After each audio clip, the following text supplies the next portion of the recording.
Bapak, Ibu, saudara-saudariku yang terkasih, selamat pagi, berkah dalam. Kalau membaca perikopa ini, lalu saya jadi terngiang-ngiang kembali pada pengalaman selama 9 tahun bertugas di Kalimantan. Kalau saya flashback, rasa-rasanya itu saya melihat bukan diri saya sendiri. Kalau saya flashback mengenang perjalanan 9 tahun itu rasa-rasanya saya melihat itu bukan saya begitu. Mengapa? Kok ingatase Anggras yang lahir besar di Jakarta kok bisa bertahan dalam perutusan di pedalaman seperti itu. Naik ke Tinting dengan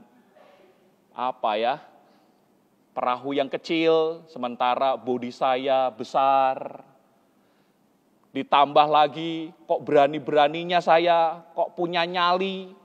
Dengan ke Tinting itu, saya menaikkan motor saya di atas ke Tinting itu, sambil ngangkang, mengikuti ke Tinting untuk menyeberang. Mungkin kalau saya sekarang ini di usia 47, pikir 2 kali saya. Kok iso? Kok punya nyali saya? Kok enggak takut? Tapi waktu itu saya happy, saya gembira. Menjadi sebuah pertanyaan, ada apa dalam diri saya itu? Jawabannya jelas bahwa di dalam diri saya, pada momen itu, pada perutusan itu, ada Tuhan yang memperlengkapi saya dengan berbagai, katakanlah, kemampuan, dengan memperlengkapi saya dengan berbagai hal yang mendukung untuk perutusan itu. Bapak, Ibu, saudara-saudari yang terkasih, hari ini kita mendengar bahwa Yesus mengutus 12 murid untuk memberitakan Injil. Goalnya adalah memberitakan Injil. Ketika Yesus mengutus 12 muridnya ini untuk memberitakan Injil, Yesus tidak hanya sekedar utus mengutus. Yesus pun bertanggung jawab atas 12 muridnya ini. Di dalam perutusannya ini, pertama-tama yang dikatakan adalah ia memberi mereka kuasa atas roh-roh jahat. Itu dikatakan the first, pertama. Sekali peristiwa, Yesus memanggil ke-12 murid dan mengutus mereka berdua-dua. Oke, clear. Ya, memanggil 12 lalu mengutus. So what? Jur, piye? Bagaimana selanjutnya? Ia memberi mereka kuasa atas roh-roh jahat. Ini yang pertama. Menjadi sebuah pertanyaan kritis. Kenapa kok Yesus pertama-tama memberi mereka kuasa atas roh-roh jahat? Ingat, di dalam proses untuk menjadi pewarta iman, untuk mewartakan Injil, tantangan yang teramat besar justru datang dari yang namanya roh-roh jahat ini. Roh jahat ini bisa bekerja tidak hanya pada orang yang akan diwartakan, tetapi juga pada diri sendiri. Tidak hanya awam yang diutus tidak mau. Romo pun ono. Akeh. Ketika diutus, aduh Romo, mbok yao jangan saya. Apalagi di sana ndak ada sinyal. Lihat. Itu setan. Itu roh. Sama juga Anda. Ketika diutus, ya jangan saya Romo. Saya ini tidak layak Romo. Tidak pantas Romo. Itu setan. Itu roh jahat. Maka pertama-tama Yesus memberi bekal, memberi mereka kuasa atas roh-roh jahat. Karena inilah tantangan yang paling berat.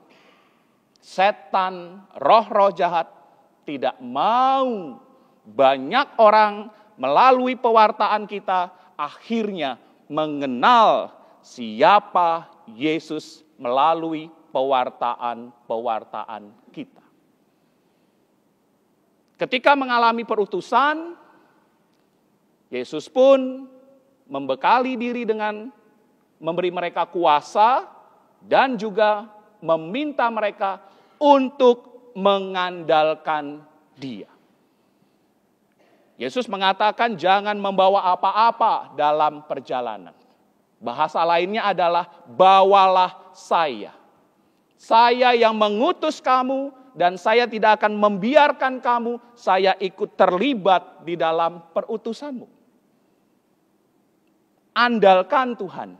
Ketika kita mendapatkan perutusan dan mungkin di hati yang paling kecil, jangan saya tidak layak. Tuhan yang akan melayakkan Anda. Tinggal Anda membuka hati, inilah aku Tuhan, pakailah aku. Di dalam perjalanan menjalani perutusan itu, yang namanya penerimaan, yang namanya penolakan, sesuatu hal yang biasa. Kalau Romo Anggras diterima, lalu jangan GR. Ingat, ada juga orang yang tidak suka, menolak. Tetapi apakah lalu semuanya menolak? Jangan putus asa. Ada juga orang yang menerima, ada juga orang yang baik. Penerimaan, penolakan, sesuatu yang biasa di dalam menjalani sebuah perutusan. Jangan sampai karena kita diterima, lalu akhirnya kita lalu tinggi hati, lalu kita jatuh. Demikian pun juga jangan sampai kita jatuh karena merasa diri kok semua menolak saya. No, tidak semua. Penerimaan, penolakan, sesuatu yang biasa. Ingat, goal kita adalah mewartakan Injil. Apapun yang terjadi, penerimaan maupun penolakan harus sampai pada finalnya, yaitu mewartakan Injil. Biar Tuhan yang bekerja. Sadar bahwa Tuhan mengutus tidak hanya sekedar utus, tinggal utus. Dia memperlengkapi kita dengan berbagai hal yang kita butuhkan, sehingga kita hanya berpasrah pada Tuhan, kita hanya tergantung pada Tuhan. Sekarang tinggal kita membuka hati, apakah saya mau atau tidak. Mari kita bilang dalam hati kita masing-masing, inilah aku Tuhan, pakailah aku untuk mewartakan Injil-Mu. Aku yakin Engkau akan memperlengkapi berbagai hal yang kurang daripadaku untuk sampai pada kesempurnaan menjadi pewarta-pewarta Injil-Mu. Kemuliaan kepada Bapa dan Putra dan Roh Kudus. Sekarang selalu dan sepanjang segala abad. Amin.